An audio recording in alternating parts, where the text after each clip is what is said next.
Bienvenue au Doudou d'Isa. Aujourd'hui, je vous parle des pieds de machine à coudre dont vous avez besoin ou qu'éventuellement vous voudrez probablement vous procurer si vous avez l'intention de faire de la courte pointe. Alors, le premier pied important, c'est le pied quart de pouce. Évidemment, je vais vous mettre des photos là, sous la vidéo. Le pied quart de pouce, c'est vraiment un pied qui vous indique clairement la valeur de couture du quart de pouce. Ce pied-là, c'est la base, en fait. C'est vraiment l'outil qui vous permet là, de ne pas vous casser la tête puis de faire le plus beau quart de pouce possible là, au moment où vous montez vos blocs.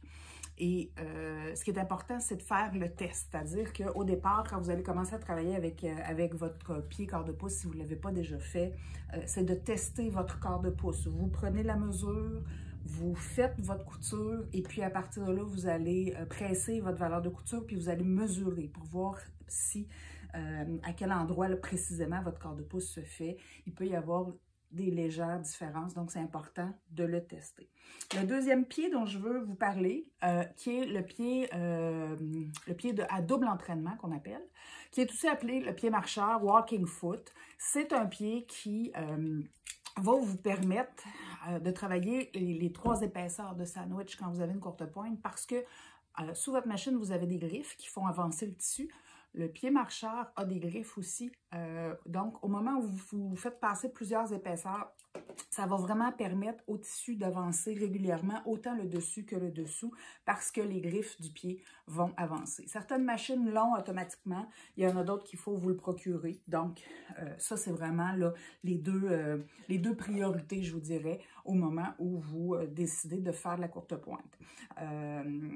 Ça, c'est important donc de valider si votre machine-là, ça se commande en fonction du type de machine. Alors, souvent, c'est des pieds qui vont être en fonction de la marque de votre machine.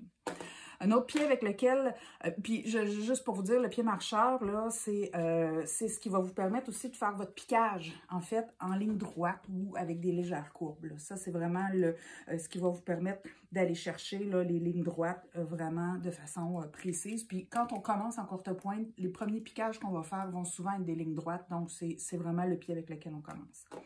Quand on prend un peu plus d'expérience, on a peut-être envie d'entrer dans le pied pour le piquage libre. Alors, celui-là, souvent, on va travailler avec la machine, on va carrément enlever les griffes en dessous et c'est ce qui va nous permettre de bouger.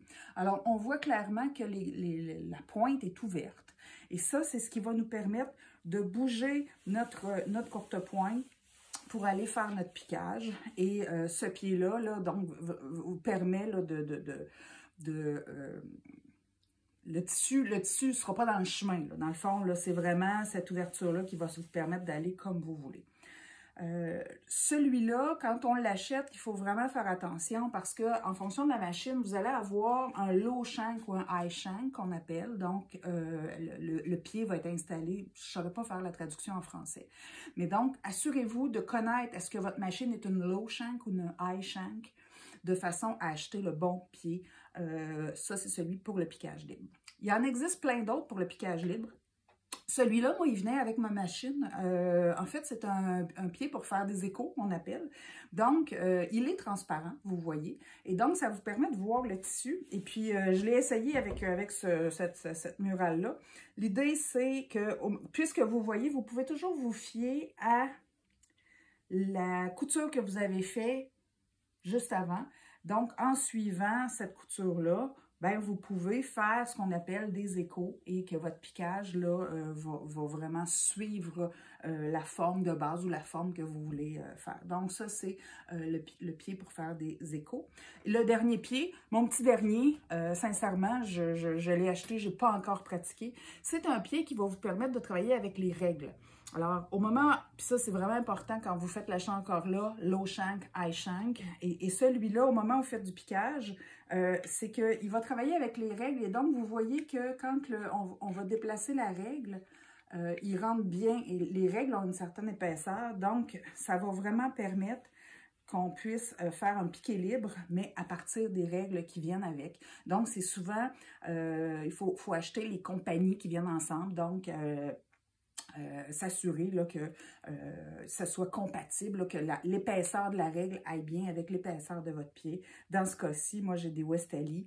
Et puis, voilà, on va à ce moment-là vraiment s'assurer, jouer avec le piqué libre et avec le piquage aux règles. Et ça, c'est mon prochain petit défi. J'ai vraiment hâte de les essayer. Alors voilà, c'est les pieds qui, je vous dirais, qui peuvent être existés. Mais si vous avez deux priorités au moment où vous commencez à faire de la couture, le pied à double entraînement et le pied quart de pouce. Alors voilà, je vous souhaite bonne couture et puis on se revoit bientôt.